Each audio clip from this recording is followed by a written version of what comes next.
जय हिंद दोस्तों, कैसे हैं आप। आपका फिर से स्वागत है हमारे YouTube चैनल पढ़ाई विद गुरु चेला पर। जी हाँ, आज हम आपके लिए लेकर आए हैं एक न्यू वीडियो सीरीज़ जो कि है कॉन्स्टिट्यूशन ऑफ इंडिया। जी हाँ, भारतीय संविधान, जिसमें आज हम चर्चा करने वाले हैं शेड्यूल्स ऑफ इंडियन कॉन्स्टिट्यूशन, भारतीय संविधान की अनुसूचियों के बारे में।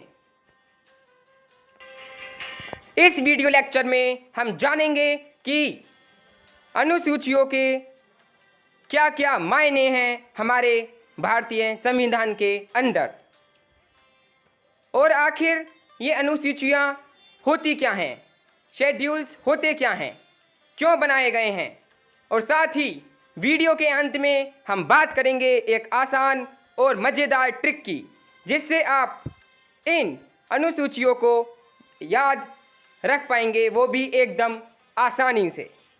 तो आइए वीडियो को स्टार्ट करते हैं।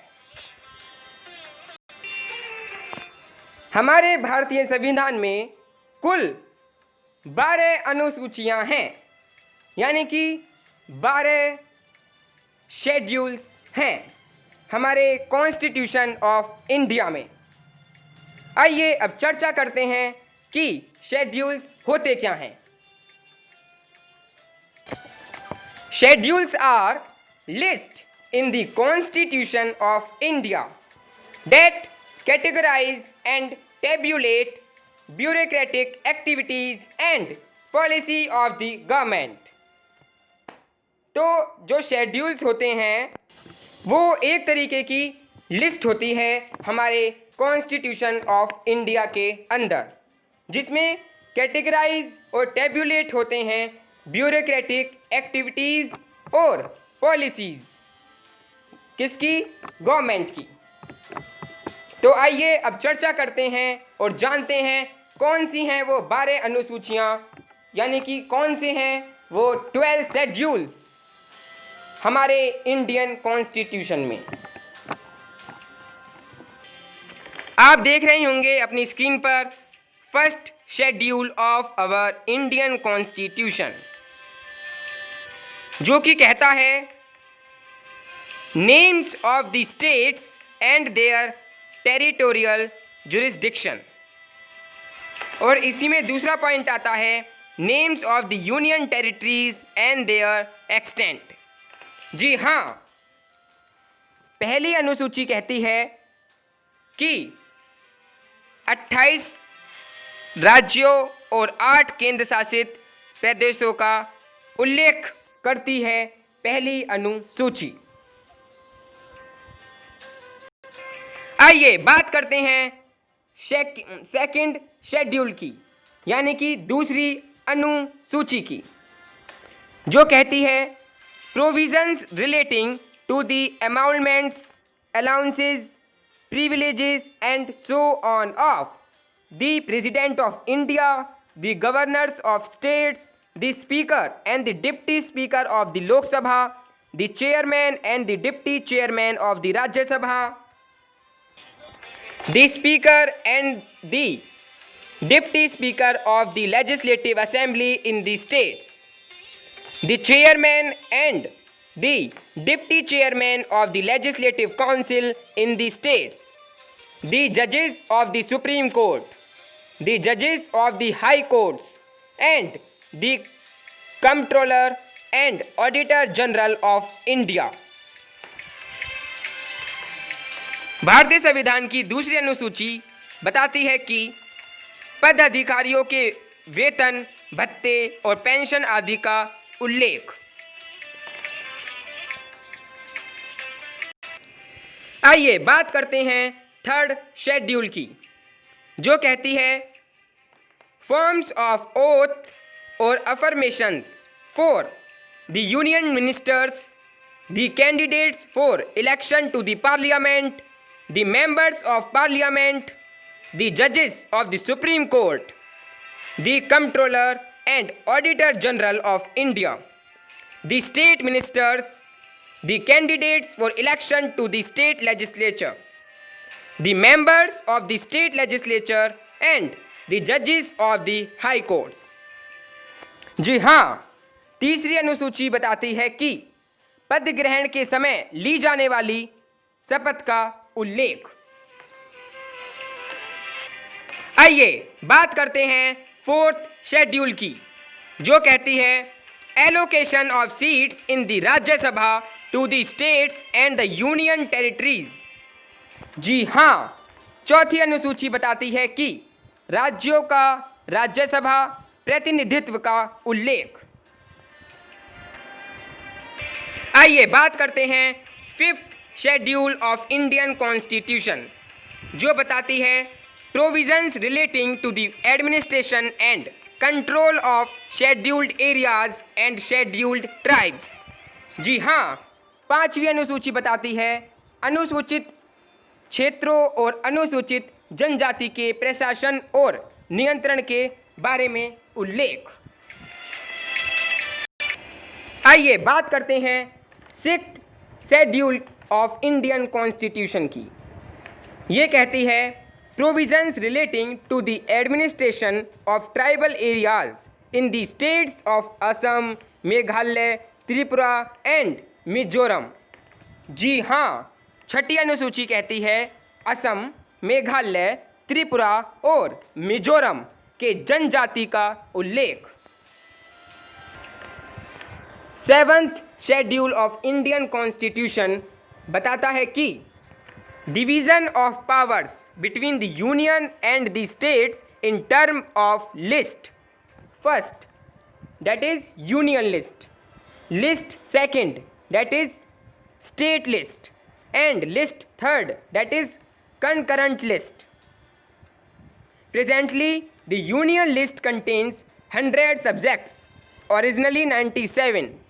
The state list contains 61 subjects, originally 66, and the concurrent list contains 52 subjects, originally 47. सातवीं अनुसूची बताती है कि संघ सूची प्लस राज्य सूची प्लस समवर्ती सूची का उल्लेख। विषयों का बंटवारा, केंद्र व राज्यों में विषयों का बंटवारा, शक्तियों का बंटवारा। आइए बात करते हैं eighth schedule of Indian constitution. Eighth schedule कहता है कि languages recognised by the constitution. Originally, it had 14 languages, but presently there are 22 languages. आठवीं अनुसूची कहती है भाषा से संबंधित है ये आठवीं अनुसूची।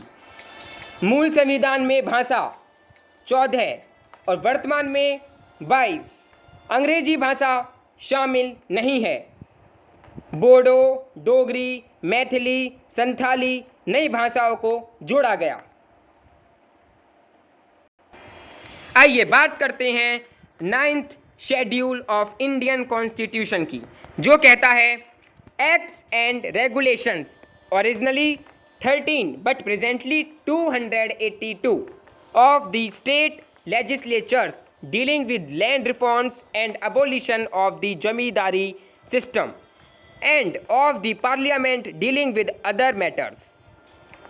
This schedule was added by the First Amendment 1951 to protect the laws included in it from judicial scrutiny or on the ground of violation of fundamental rights. However, in 2007, the Supreme Court ruled that the laws included in this schedule after April 24, 1973 are now open to judicial review. जी हाँ, नवी अनुसूची कहती है कि प्रथम संविधान संशोधन 1951 के तहत इसमें विषय जोड़े गए हैं और इसमें उन विषयों को शामिल किया गया है जिनमें न्यायपालिका में चुनौती नहीं दी जा सकती। आरक्षण का प्रावधान, संपत्ति के अधिकार का अधिग्रहण। आइए बात करते हैं 10th schedule of Indian constitution की, जो कहती है provisions relating to disqualification of the members of parliament and state legislature on the ground of defection. This schedule was added by the 52nd Amendment Act of 1985, also known as Anti-Defection Law. जी हाँ, 10वीं अनुसूची कहती है कि 52वां संशोधन के तहत इसमें दल बदल निरोधक का कानून जोड़ा गया, या फिर यह सूची इस कानून से संबंधित है. आइए बात करते हैं 11th schedule of Indian constitution की, जो कहती है specify the powers, authority and responsibilities of panchayat. It had 29 matters. This schedule was added by the 73rd Amendment Act of 1992. 11वीं अनुसूची कहती है पंचायती राज संस्थानों के 29 कार्यों या फिर विषयों का उल्लेख. यह अनुसूची 73वें संशोधन 1992 में जोड़ी गई और ये अनुसूची पंचायती राज से जुड़ी हुई है. आइए बात करते हैं आखिरी अनुसूची यानी कि 12th schedule of Indian constitution की, जो कहती है specify the powers, authority and responsibilities of municipalities. It had 18 matters. This schedule was added by the 74th Amendment Act of 1992. 12वीं अनुसूची बताती है कि शहरी संस्थानों के 18 विषयों का उल्लेख और शहरी निकायों से जुड़ी हुई है ये अनुसूची, जो कि 74वें संशोधन 1992 में जोड़ी गई. तो ये थी भारतीय संविधान की 12 अनुसूचियां यानी कि शेड्यूल्स ऑफ इंडियन कॉन्स्टिट्यूशन. आइए अब बात करते हैं एक मज़ेदार और आसान ट्रिक की, जिससे हम इन शेड्यूल्स को याद कर पाएंगे और ज़िंदगी भर याद रख सकते हैं. आइए देखते हैं कौन सी है वो आसान और मज़ेदार ट्रिक. वो ट्रिक है टीयर्स ऑफ ओल्ड पीएम. जी हाँ, आइए इसको खुलकर विस्तार में जानते हैं. सबसे पहले बात करते हैं टीयर्स की, जिसमें टी का मीन्स है टेरिटरीज, ई का मीन्स है इमोलमेंट्स, ए का मीन्स है अफर्मेशन, आर का मीन्स है राज्यसभा, एस का मीन्स है शेड्यूल्ड एरियाज.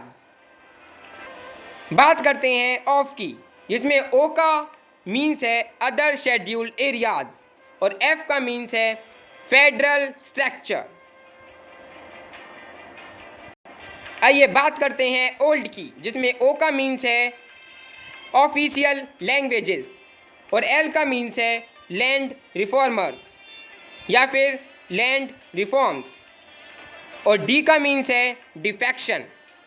आइए एट लास्ट बात करते हैं पीएम, जिसमें पी का मीन्स है पंचायत और एम का मीन्स है म्युनिसिपैलिटीज़. तो ये थी एक शॉर्ट और आसान और मज़ेदार ट्रिक इन शेड्यूल्स को याद रखने के लिए. सो आई होप आपको ये वीडियो ज़रूर पसंद आई होगी. अगर आई है तो please like, comment and share करें और हमारा चैनल पढ़ाई विद गुरु चेला को ज़रूर सब्सक्राइब करें. जय हिंद, जय भारत.